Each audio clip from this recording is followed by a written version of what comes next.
Welcome to today's webinar, Standing Committee Staff Officer Discussion, brought to you by NCSL. All lines have been placed in a listen-only mode to provide favorable sound quality during today's presentation. You may submit a question during the webinar by typing it into the chat box on the lower left-hand side of your screen. We will be taking live questions at the end of today's presentation. It is now my pleasure to turn the floor over to Chuck Truesdale. Sir, the floor is yours. Thank you. Good afternoon, everyone, or good morning, as the case may be for some of you out in the far west. My name is Chuck Truesdale. I am this year's NCSL Staff Chair. And first of all, I wanted to thank all of you and each of you for agreeing to serve as a Standing Committee Officer for the next year or for the next 2 years, depending on the case. The purpose of this discussion is really to help you understand your role within the Standing Committee structure and what we can do. The purpose of this discussion is to help you learn how to enhance that role, because we want you to get the most out of this opportunity. It goes both ways. You're a key driver in helping make the standing committees successful, and the standing committee experience, we hope, will be an opportunity for professional growth on your end. And so a large part of this discussion is how to get the most out of this role and how to contribute the most to the standing committee process. So we are going to start off this by introducing all of your overall standing committee offices. Just as each of you are an officer within a particular standing committee, we also have 6 officers for the overall standing committees, and they have different responsibilities. And so I want to start by introducing them, and then we'll get things started. So I will turn it over first to Jonathan Ball. Hi, good morning, good afternoon, everyone. I'm Jonathan Ball. I'm the Legislative Fiscal Analyst in Utah, so I do budgets. It's hard not to explain what a Legislative Fiscal Analyst is, but it is a relief to know that at least you guys know what that means. I've been involved in the past in the Budgets and Revenue Committee, of course, as well as the Communications, Financial Services, in Interstate Commerce Committee and Legislative Effectiveness. Hi, I'm John Snyder. I'm a committee staff administrator with the Transportation Committee and for both the House and the Senate and the Kentucky Legislature. I have served as a staff officer on the old Transportation Committee of NCSL, but recently I've also served as a staff officer of the Natural Resources and Infrastructure Committee. Marshila? I'm Marshila Lyons, and I'm with the Legislative Council Bureau Research Division in Nevada. And I have served with the Health and Human Services Committees for pretty much my entire 18-year career. I've served as a chair and vice chair when it was just the Health Committee, and then vice chair of the combined Health and Human Services Committee. Good afternoon, it's Rachel Gudgel. I am the staff director of the New Mexico Legislative Education Study Committee. I have been active with the Education Standing Committee as the co-chair this last year. We also have 2 other overall staff vice chairs who are unable to participate in the discussion today, but they will be very heavily involved, in particular with some of the particular standing committees this coming year. They are Jennifer Jones of Texas and Phil McCarthy of Maine. Jennifer is the Deputy Director of the Sunset Advisory Commission in Texas, and Phil is the Senior Legislative Analyst with the Office of Policy and Legal Analysis with the Maine Legislature. So I think we've got a really good team for the overall standing committee officers for this next year. They're going to be working very closely with each of you as the individual standing committee officers. And so with that, I will turn it over to Jonathan for the next few slides. Take it away, Jonathan. Great, thank you, Chuck. So again, my name is Jonathan Ball, and I'm the Legislative Fiscal Analyst in Utah. I've been involved with NCSL for more years than I care to admit, and this is my second stint on LSCC, an executive committee. NCSL staff was gracious enough to let me do it a second time, given that I messed up so badly the first time. Maybe I'd get it right this time. I'd like to do today is take about, 90 minutes to 2 hours, just joking, 20 minutes to provide you a brief overview of the standing committees, the membership of the committees, the work performed by the committees, your role as an officer, and John's going to talk about a little bit more how that fits into the overall mission of the organization. And at the end, we'll open that up to questions and discussions. If you have questions and you would like to to pose those questions during the presentation. There's an email here at the bottom of the slide that Molly Ramsdell, the director, NCSL director in Washington, D.C., is monitoring. That email address is dc-directors@ncsl.org. If you have a question and you want to write it down while you're thinking of it, just type an email to that address and send it, and Molly will read that when we get to the question and answer period. So next slide, please. Okay, so we wanted to start out by reminding everyone of NCSL's mission. You can read it there on the screen. I'm just going to read through it quickly for you. NCSL is committed to the success of all legislators and staff. Our mission is to improve the quality and effectiveness of state legislatures, promote policy innovation and communication among state legislatures, and ensure state legislatures have a strong, cohesive voice in the federal system. And the work of the standing committees really supports all three of these through meetings, through products and development of the organization's position on federal actions. Next slide, please. So as you know, there are 9 standing committees, and legislators and legislative staff serve as members and officers on all of them. The jurisdictions of the committees are similar to state committees, and as you can imagine, that sometimes these things overlap, which can provide an opportunity for you to work with your colleagues on other committees on joint programming. The number of committee members on each committee varies from a high of almost 600, 597 on the Natural Resources Committee, to a low of 250 or 248 exactly on the Redistricting and Elections Committee. Legislators are appointed by the presiding officer of each chamber, and staff are appointed in most cases by a staff director. The legislative officers are appointed by NCSL's president and president-elect to serve 2-year terms. It's a little different for staff. We have staggered terms. The staff chair, Chuck, in this case, appointed half of you to a 2-year term that will expire in 2019. The other half of us, staff officers, were appointed last year by Raul Burciaga, and the term for those folks, including myself, will expire at the 2018 Legislative Summit. In addition to the officers of each individual committee, there are overall legislators and legislative staff officers, and we'll talk a little bit later about how this all fits into the organization. Next slide. Okay, so let's talk a little bit about your role in each of the standing committees. Like I mentioned, the standing committees function similar to those in states and provide members an opportunity to have policy discussions, share best practices, establish a conference policy position on state and federal issues. As officers of the committee, you play a role in all of these activities.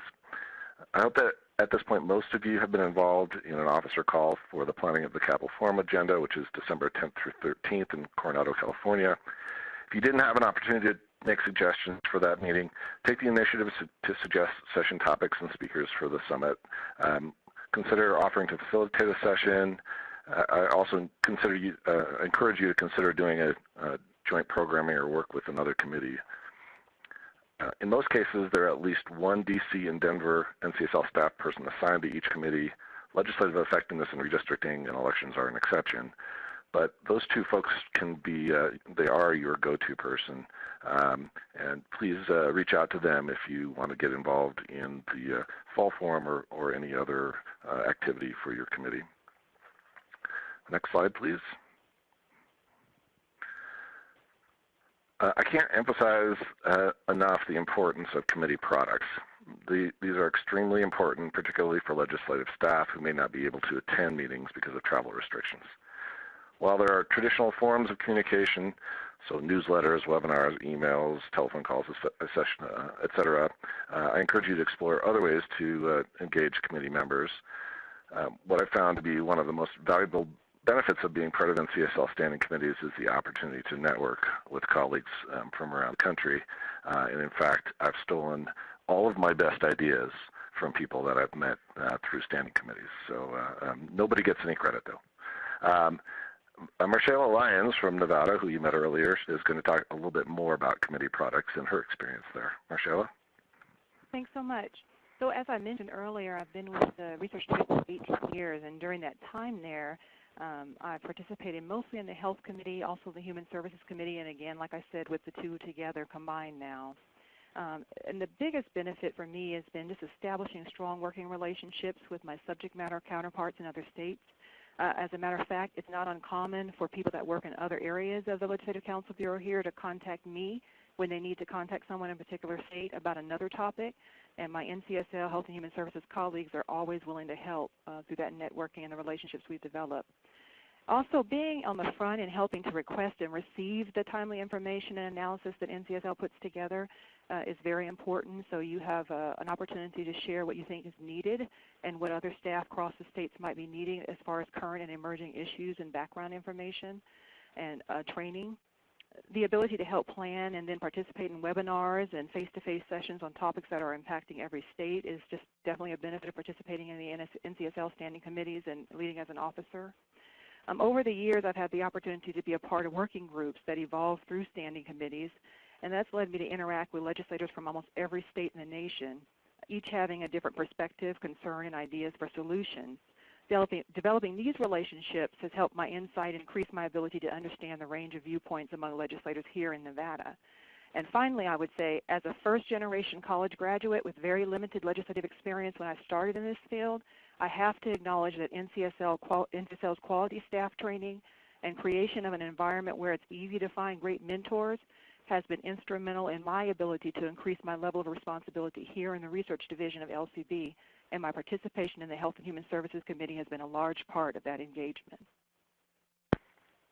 Thanks for sharing that, Marcella, very much.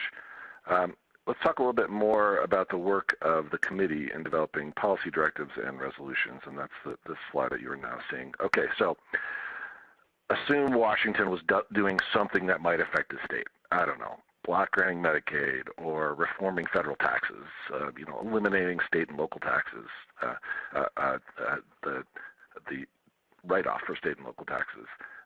So maybe we, as state employees would, or state, employees of state policy bodies, maybe we'd want to weigh in on that a little bit.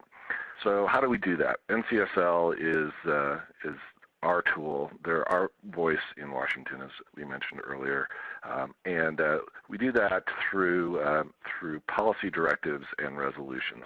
We were joking earlier that it's hard for even those of us who've been around for more years than we care to remember, as I am, what the difference is, but it's hard for us to understand what the difference is between policy directives and resolutions. But it's generally this. Policy directives are sort of big picture, broad, directional guidance for NCSL staff. And then resolutions are specific, usually to a subject or a proposal. So policy directives need to be reviewed every 4 years, and resolutions must be reviewed annually at the NCSL Summit. Both address the federal government and not states. Each state has one vote for both of these things, and amendments require a simple majority of the most recent quorum, so that's 10 states in a committee. Policy directives and resolutions require 75% of the most recent quorum. So while legislative staff are not allowed to vote on the policy directives or resolutions, they can help update them and offer policy expertise in drafting them. So Rachel Gudgel, do you want to talk a little bit more about your experience with policy directives and resolutions? Yeah, sure. So I've been working with the New Mexico legislature now since about 2005, permanently since 2010, and that means I've been working with NCSL for the past 8 years, mostly through the education committee. Last year was the first year that I got to participate as a staff officer of that committee, and I would just highlight that each and every one of you has been selected to lead as an officer because you are viewed as an expert in your field. And as you sit on the committees, think about using that skill set and helping both NCSL staff and your member chairs think about language and directives. So this last year, for example, I got to work with the Education Committee on a couple of directives and suggested language to my two, the chair and the vice chair, and helped them through a process at the business committee meeting to get both of those adopted by the full education committee. And so I think we often, as staff, have a tendency to want to sit back and let members make the decisions and make the suggestions. And this is an opportunity to really become active, and I would encourage you not to be shy so that you can help NCSL staff and members craft resolutions with your expertise, remembering that they really need to be bipartisan and balanced. Thank you. Great. Thank you so much, Rachel. Okay, before I hand this off to John Snyder and we move on to talk about how the work of committees fits into other activities of the organization, I'd like to go back to a slide you saw before, the one talking about your role in standing committees. And I want to point out the bottom item on this bulleted list, steering committees, the steering committee, excuse me. While it's open to all, its members are the legislators and legislative staff co-chairs of each committee, as well as the overall standing committee officers. The steering committee meets twice during the NCSL Capital Forum and the Legislative Summit. In the first meeting, we review pending policy directives and resolutions to make any further referrals if necessary. And in the second meeting, each committee reports back on what actions were taken on the policy directives and resolutions. So please be sure to pay attention to that as co-chairs, especially. Make sure that you've followed up after your committee meets, that you close the loop with the other committees by attending the steering committee meetings. If for some reason one of the co-chairs is not able to attend the steering committee meeting, a vice chair may be asked to fill in. And so that's it for my portion of the show. John Snyder. Oh, thank you, Jonathan. So we've talked a lot about the standing committees themselves. Let's talk a little bit now about how the standing committees fit into the organizational structure and the bigger picture at NCSL. On the screen in front of you, down the lower left-hand corner, you can see there's a lot of interaction between the standing committees and the other aspects of the conference. We have 9 standing committees, and over that are the overall officers and the steering committee, as Jonathan just mentioned. Those are shown in blue. The overall staff officers of the standing committee actually sit on the legislative staff coordinating committee, and the overall legislator and staff co-chairs of the standing committee, like Jonathan and myself, are ex officio members of the executive committee. The reason I want to emphasize the connection to the LSCC is because it oversees, reviews, and evaluates NCSL services to legislative staff. That's one of the things that makes NCSL unique, in that we're the only major organization of its type that really does deal with staff. And the LSCC serves in an advisory capacity to the NCSL Executive Committee. Next slide, please. Within the LSCC, we have a standing committee work group that is the overall staff officers are the members, of which the overall staff officers are the members. For this year, Chuck has charged that group with a number of items, but several we need your help with. Chuck, would you like to talk about a few of those at this time? Sure. The thing we always are focused on, and I'd like to put particular emphasis on this year, is we want to make sure that you guys, as the staff officers, because I know we have this tendency as staff to stay in the background, to stay in the shadows, and when legislators are talking, we feel shy about pointing things out or contributing. But I want to make sure that you understand that you are equals on everything the standing committees do, except we don't get to vote on the policies. So I want you to make sure that you're very involved on the educational sessions, the informational sessions, planning the agendas. I also have put a particular emphasis this year on policy development. For those of you who are drafters or researchers, you know that you don't get to decide what the policy should be, but you help them make sure that they know maybe the unintended consequences of what they're looking at, or you're making sure that the T's are crossed, the I's are dotted, making sure that everything's been taken into account. So I have been working with the NCSL staff, and I think everybody is on board with this, making sure that you as standing committee officers will be highly involved in the drafting, just looking carefully at all of these policy directives and resolutions to make sure that they accurately reflect the will of the people who are voting on them. At the same time, I think this will help you develop a better understanding of what's happening within the administration or on the Hill, because I know as an education staffer, as a fiscal analyst, I've been getting lots of questions on the Every Student Succeeds Act. And so the information that I've been working with NCSL, learning about what's coming down from Washington, has been very helpful to my job here in Kentucky. I know when I was a transportation fiscal analyst, when MAP 21 was going through the legislative process in D.C., knowing what was happening at the federal level helped me do a better job informing my legislators of what we needed to do here in our own state house. So I want, as much as possible, I want you to be involved on that side. The other thing is, this is one webinar that we're on right now, but each standing committee has at its disposal a certain level of e-learning grants from the NCSL Foundation for State Legislatures. And so I want you to put your heads together, work with your NCSL staff and your legislator co-chairs and vice chairs to help develop sessions that may be appropriate for e-learning, a webinar like this one, something along those lines. And in some cases, your standing committee may have cross-jurisdiction with another standing committee. Work with your fellow staff officers to come up with ideas on how you could pool resources for that sort of thing. That's about all I had for this slide, John. If there's anything else that has occurred to you that I've pointed out, I think you've covered it very well, Chuck. And Chuck's talked about each of those items that are on this slide in some great detail. And yeah, I'd really just want to reiterate it. This is your time to come forth to staff and give your expertise. You have expertise that a lot of the legislators don't often have, and you should be able to. They should be able to avail themselves of that expertise, and you shouldn't be shy in speaking up if you feel the need is necessary. We'll move to the next slide and talk a little bit more about one final thing in terms of the organizational snapshot. We want to talk about is the link between the task forces of the NCSL Executive Committee and the standing committees.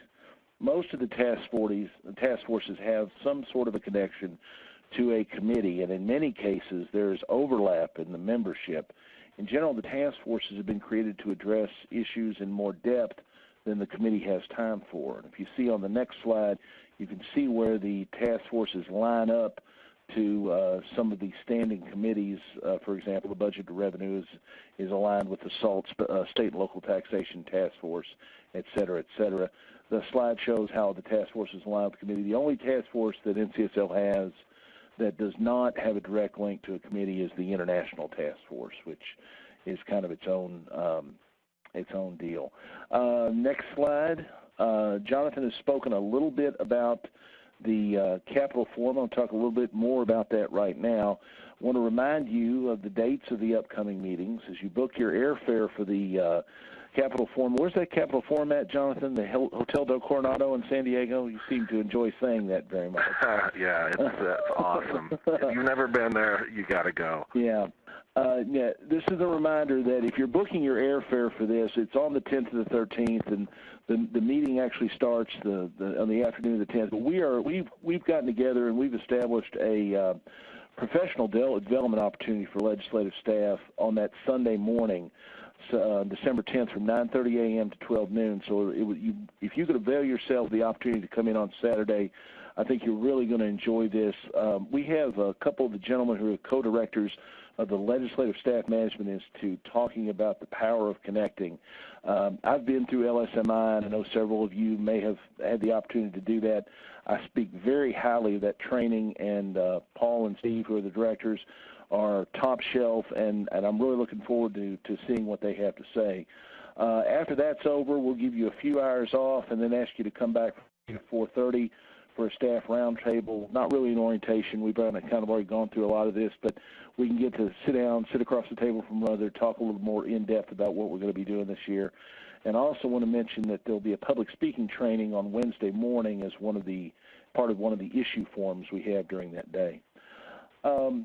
Finally, the last slide I have to deal with is putting a face to a name is the title of it. Essentially what we've done on the standing committee last week at our first meeting in Sioux Falls, South Dakota, we divvied up the committees and are kind of acting as liaisons to the different committees.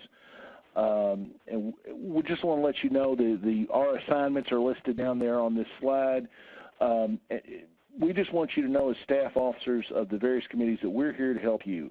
If you have a call or have an issue or have something you need to know more about, feel free to call on us if you need any kind of assistance or guidance as your role as a staff officer. With that, I believe the operator is now going to open up the lines for questions. Jen, are you going to handle that?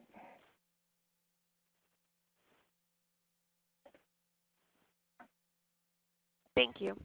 All the lines are open. Please minimize any background noise by placing your phone on mute if you are not speaking.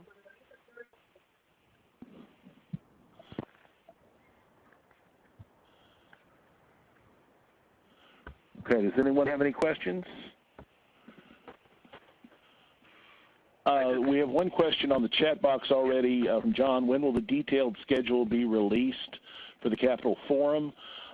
Molly, that agenda is already online, am I correct? You know, I'd have to look. It was supposed to go up today. If it's not up today, it'll be up tomorrow. Okay. If you go to the NCSL website and look under meetings and training, there'll be a link there for the Capitol Forum, and there'll be an entire page dedicated to the Capitol Forum. One of the links off that page will be the agenda. Am I correct in that, Molly? Just want to make sure I'm going to look right now to see if the detailed agenda, there is a general schedule right now, but we're making some final touches on the searchable detailed agenda, but it should be up by the end. If it's not, it should be up by the end of the day, if not by Monday. It'll be up on Monday. Okay, great.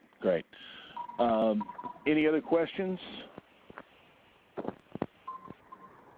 Chuck, did you want to talk a little bit about the checklist that were mailed out to the staff officers? I was going to say, while everybody else is thinking of all the many questions they have, or otherwise, apparently the discussion has been so thorough that you've answered everybody's questions preemptively. I believe we've said everything there is to say. That's right. I will say that each of the co-chairs for each standing committee should have received a checklist or a task list from, I guess, Molly or one of you guys.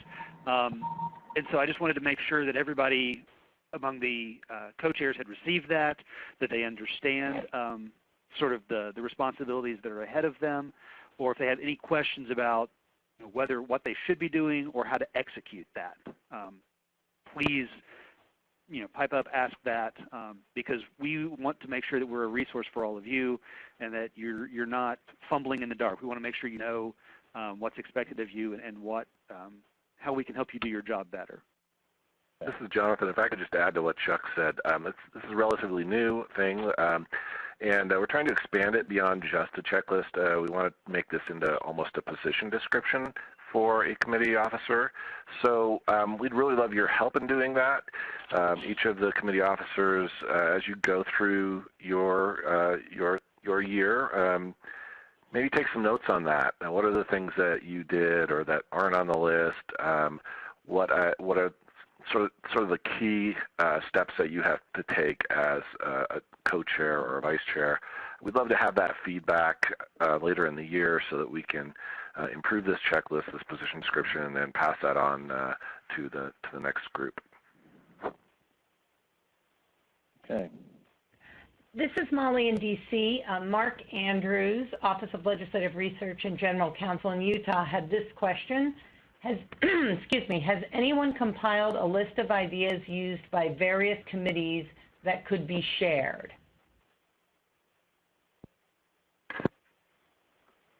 This is Jonathan. Mark Andrews, you're not supposed to ask hard questions. No, I thought we talked about that, Mark. No, that's a really great idea. We have been sort of brainstorming on what, as part of this thing I mentioned, this position description. We have been brainstorming on sort of what steps work best, and hopefully we've got some of that on the checklist. But again, looking for input. So if you all have ideas, please feel free to email us. So John Snyder and I. That's our job. So if you could email John and I and Molly, my email address is jball, J-B-A-L-L, @le.utah.gov, or for you, Mark, just look for my name in the directory. And then John, maybe you could tell. Yeah, my email, Jonathan. My email is john.snyder. It's SNYDER spell it the right way as opposed to some other people, at LRC, that stands for Legislative Research Commission.ky.gov. Okay, Molly, do you have any more questions that came in through the email? No, I do not. Okay. I'm going to flip we've gone ahead and flipped to the last one, and I think maybe we can just think a little bit about this ourselves if anybody has any comments. We've got another slide. What we'd like to think, we talked a little bit about this at the executive committee we had last week in terms of what we were going to try to do on the executive committee next year. And, and I thought it was an interesting exercise to figure out and just think to ourselves, for us, what would a successful year, we asked the question about the executive committee last year, but when you think about you becoming an officer or serving for a second year as an officer or coming back as an officer, what would a successful year as an officer look like? Now, I think it might be different between, someone who's a first-time officer of a committee versus someone who's here for their second go-round or serving their second year of a two-year term. Didn't know if any of the co-chairs had any overall co-chairs, or Jonathan had any ideas on that. I think back to my first time as a standing committee staff officer, I was just drinking from a fire hose. It was just too much information, too much going on, and I never really felt like I was very, very comfortable. And for that first year, I think a lot of you just want to try to get through it and learn as much as you can about the process and get through it as well as you can, and be as helpful to the committee as you can. So, that's one of the things, and I know this has got to be unnerving to some of the folks who are especially serving their first term, but just want to let you know that Jonathan and Marshila and Jennifer and Phil and all of us have been exactly where you were. We all served our first time, and we all felt the same things you all are going through right now. So I don't know if anybody else has anything to say about that. No, that's great, and I appreciate, this is Jonathan again, I appreciate you saying that, John. Absolutely true. And if you have questions, again, reach out to us, even questions about, where am I supposed to be or what am I supposed to be doing? Absolutely. We can help you navigate that. Also, I'm sure you all know the value of NCSL staff, but I cannot reiterate that enough. What you all do for your legislators in your states, they do for you, those NCSL folks. And so they think very long and hard about all of these events, about the communications that we take credit for. That's all coming from them, just like when a successful piece of legislation passes. We all know in the staff level it's coming from staff. A lot of staff hours went into it, but you don't necessarily get the credit. Same's true for NCSL staff. They're excellent, and if you're feeling a little bit lost or wondering what you should be doing, flag down an NCSL staffer. Again, there are usually 2 of those for each standing committee at least. Absolutely. Amen, Jonathan. This is John again. I've been around 20-some-odd years. I know what good staff work is, and NCSL provides really good staff work, and it's amazing. Molly's top shelf for us on the overall standing committee, and having to work with NRI, Ben Hush, and all that group there, they're just tremendous individuals. And I know the other folks, I don't deal with folks on many of the other committees, but I've heard so many good things about so many of the different NCSL staff. It's rare that they're not just top of the line. And this is Marshila. I would agree with John and Jonathan's comments about NCSL staff and drinking from a fire hose and feeling that way when you first start out. I'm there again on the overall committee now, trying to learn. But I would also encourage you to reach out to the former officers of that committee. For me, on Health and Human Services, they were very helpful in telling me how to get people more engaged, encouraging me on the things that I needed to pay attention to and do and be a part of. And so I would encourage you to do that. If the former staff is still available, maybe the most recent or maybe even prior to that are available for you to reach out to them, they definitely are a resource for you as well. Yeah. Amen. This is Chuck. I was just going to say, I appointed all of those that I have appointed for this coming 2-year cycle, and I know the ones that Raul appointed last year. We had, long lists of folks, and the NCSL staff helped us narrow down who we have appointed as the standing committee officers. And so, you are there for a reason. Obviously, we think highly of your skill set, of your talents, and your abilities, and again, when you're thinking about what a successful year looks like for you, my philosophy has always been the more you put in, the more you'll get out of it. And so, the more you think about what you want to accomplish this year, what you'd like to get out of this, what you think is a successful year, a lot of that depends on what you want to put into it and what you're interested in. So please, again, talk to your fellow standing committee officers, talk to the overall officers, talk to your NCSL staff with that particular standing committee, or talk to me. I'm always available to help people get more involved in NCSL. If you think your standing committee is doing something really well, please evangelize that to your other standing committee officers.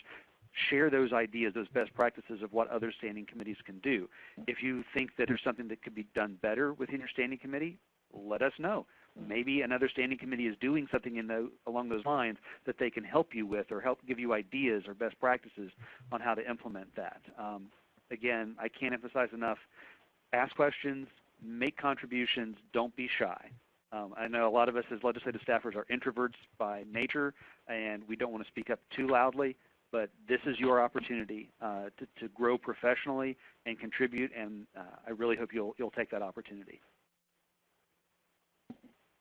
This is Jonathan again. I just wanted to mention another one.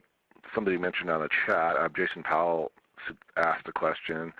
If the standing committee staff needs panel moderators, will they let us know? And I'm going to answer on behalf of NCSL and say absolutely, they will hunt you down if they if they need help. They'll come ask you, but don't wait for that to happen. Really, the best way to be involved in that is to get it involved up front. Call your NCSL staff member, talk about what the agenda looks like for a particular meeting, talk about the issues that are being discussed, the policy directives or resolutions that need to be reviewed, and then how you're going to do that. And through that process, you probably be able to identify a role for yourself on a panel as a moderator or even as a presenter. Okay, does anyone else have any questions? We've got one more in the box. If the standing committee staff need panel, sorry about that. I'm zoning out. No, that's all right. Friday afternoon for most of us. Yes. We're trying to get to that 90 minutes to 2 hours, because he's got a long way to go. Doing exactly what I said. Okay, anybody else? Molly, do you have anything else we need to say? No. Okay. Chuck, what about you? You good? No, thank you everybody once again for volunteering to serve, or at least agreeing to serve after you were drafted. It's very much appreciated, and we hope that everyone has a successful year. And again, I can't emphasize enough, if you have questions, you have a range of people that will serve as resources for you. Yeah. Please take advantage of those resources. And John, on behalf of Jonathan and myself, we look forward to experiencing this next year with all of you. Thank you all very much for being here today. Hope to see you all in San Diego. Yes. Come to the Dell. It's a lot of fun. See you guys. Bye-bye. Bye-bye.